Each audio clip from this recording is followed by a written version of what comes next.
Germany 1007 by 1800 Those Viking £1 per day and Hebrides £1 per day.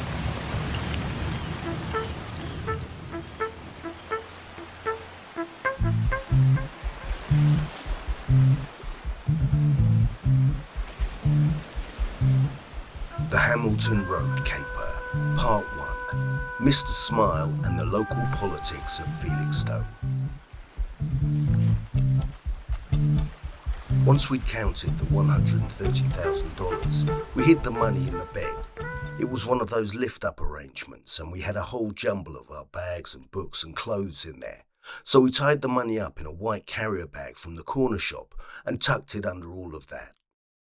Our flat was on the top floor of our block and had a big balcony at the front looking out over the bay and a smaller one at the back looking out over the town and the surrounding mountain range.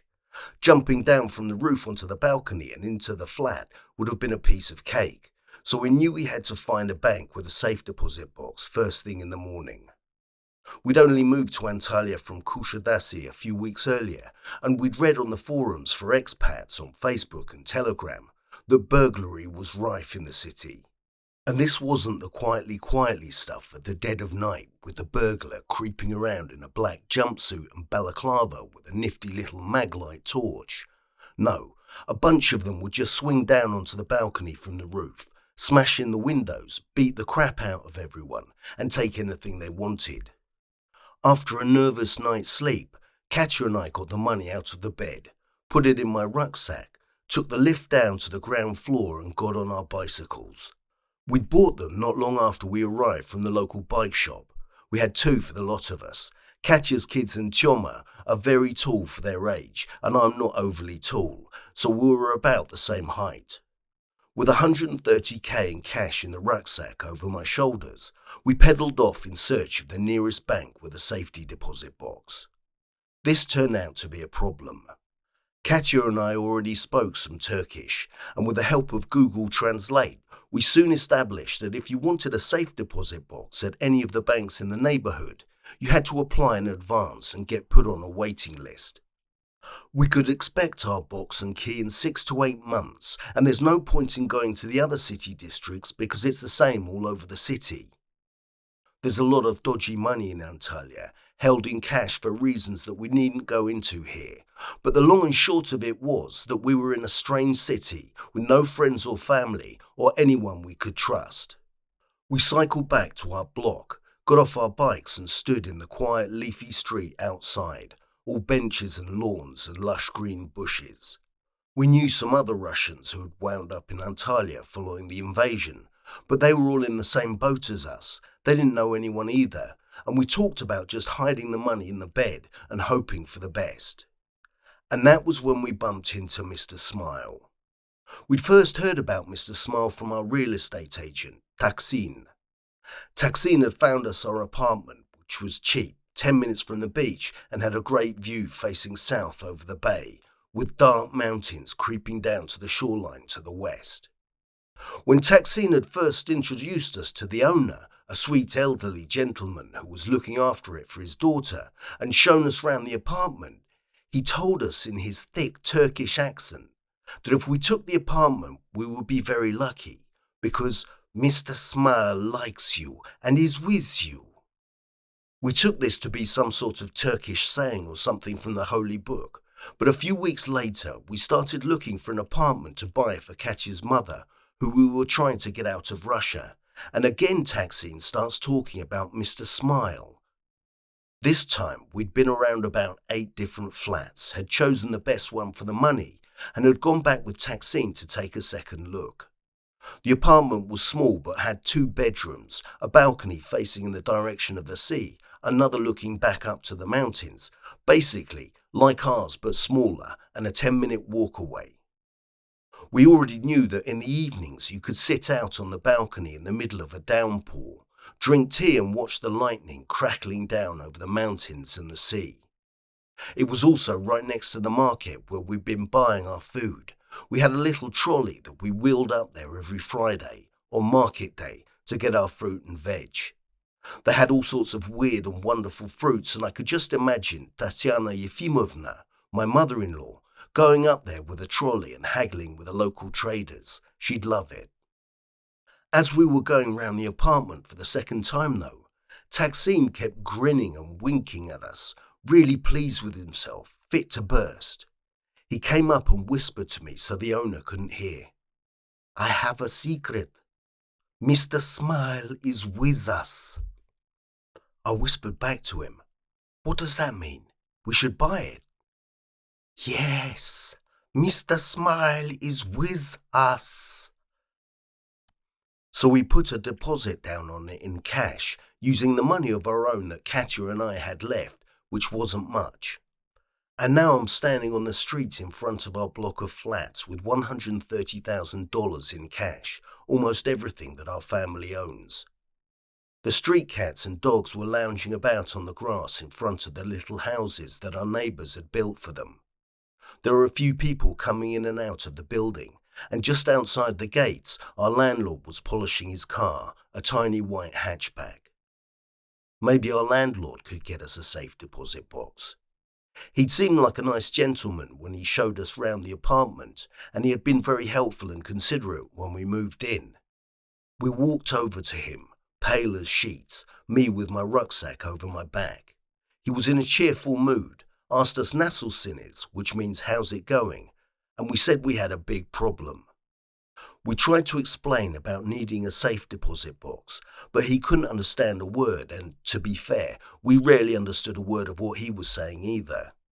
Eventually, I just opened the rucksack, showed him the wads of cash, and then mimed putting it in a box, which I drew in the air and then locked with an imaginary key. I then shrugged my shoulders as if to say that I didn't know what to do. I don't usually walk up to virtual strangers in foreign countries with 130 grand in cash, asking them what to do with it, but these were very unusual circumstances. I was still in shock and I was still thinking a lot about committing suicide. Finding a home for Tatyana Yefimovna's money was by no means my only problem. Our landlord put his arm on mine, as if to reassure a scared and upset child, started nodding his head with understanding, and pulled out his phone, saying he would call Taksim, our real estate agent, who spoke some English. To be honest, I'm not usually in the habit of trusting real estate agents either, but Taksim had seemed all right, and these were desperate measures. I explained the situation to Taksim, and he asked me to give the phone back to Mr. Smile. "What do you mean, Mr. Smile? Who is Mr. Smile?" "Give him the phone, please." I turned round to see our landlord, a sweet elderly gentleman, grey-haired with bronze skin, beaming a huge great smile back at me. "He's not really called Mr. Smile, is he?" I asked. "Yes, he is Mr. Smile." Taksim coughed, adjusting his throat to give it the right pronunciation. "Mr. Ismail. Mr. Ismail is with you." In Antalya, Mr. Smile turned out to be quite a big deal. When we got to the bank, the manager was already waiting outside with his assistant to meet us, and we were whisked into his office for cups of tea. We agreed that, rather than renting our own safe deposit box, we would put all our money in a packet in Mr. Smile's box, and we never regretted it.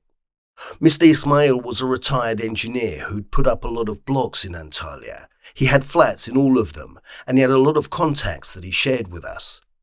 Taksim had been keeping him posted about the apartment we wanted to buy. He liked the look of it too, so he bought the one next door. Soon after, a busload of workers turned up at the building and started hooking it up to the mains gas supply. In Antalya, gas central heating immediately adds 20 to 30% to the value of your apartment, so Tatyana Yefimovna was already doing well. On top of that, Mr. Smile introduced us to all his workers when we did up the flat, and we got all of his discounts at the local building materials suppliers. We just had to tell them that Mr. Smile was with us. So we saved a lot of money that we were able to invest in the clouds when we finally made it to England in November of last year, and when we opened the cafe a few months later. Which brings us to the subject of this week's talk in the clouds, the locals and their political influence. Long before we washed up on the shores of Felixstowe, I had decided that when I finally got back to England, I would get into politics. I'd been in Russia for 30 years as an immigrant or an expat, you take your pick, and my rights had been limited, first and foremost because I didn't have a vote.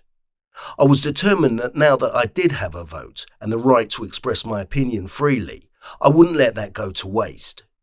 The timing helped here. We got back to the UK in November of 2023, in the run-up to the national election, which I'd been following closely the whole time we were stuck in Turkey. Even before we'd moved our stuff into the house in Felixstowe, I'd chosen my party and found Labour's local Facebook page, written to them, and volunteered to help with the campaign.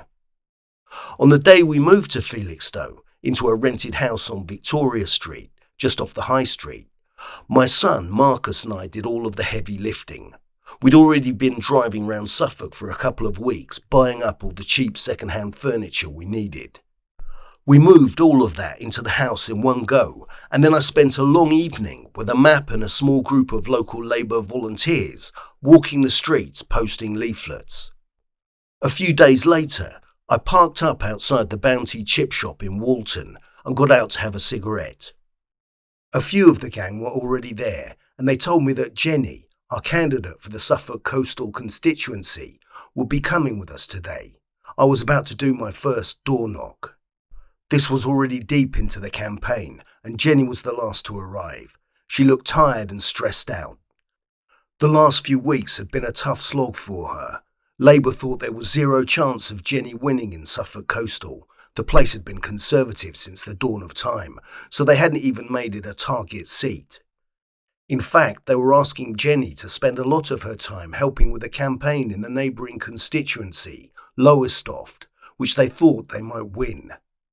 Despite quite a few people shouting at us in the street as we handed out leaflets, telling us that we were wasting our time and that we should get lost, none of the local Labour group thought that this was right. We all thought we could win it.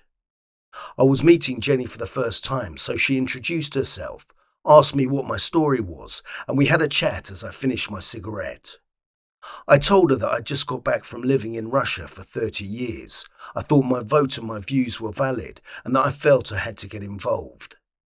We pinned on our rosettes and started walking to our first doors, still chatting. It turned out that we'd both spent a lot of time in the area. We'd both worked in the local pubs as kids, Jenny in Martlesham and me in Waldringfield. We stopped at the gates to the first two houses on our list, two semis with garden paths parallel to each other leading up to the doors, and Jenny said we'd better get started. She looked at me, suddenly quite concerned, nodding towards the door. "Have you done anything like this before?" I said, "No, I haven't." "You're not nervous then?" I had to think about it as we opened the gates and walked up our respective garden paths. I tried to remember all the relevant experience I've picked up over the years. I walked up and rang the bell. "No, I don't think this will be a problem." Jenny knocked on her door and we waited for a while. The locals call Felixstowe God's waiting room. There are a lot of elderly and frail people with mobility issues and the like here. They can take some time to open the door. Eventually, I heard someone pottering about inside. A key turned in a lock and the door swung open. "Good evening. I'm sorry to bother you. I'm canvassing for the Labour Party. I wonder if you could spare a few minutes."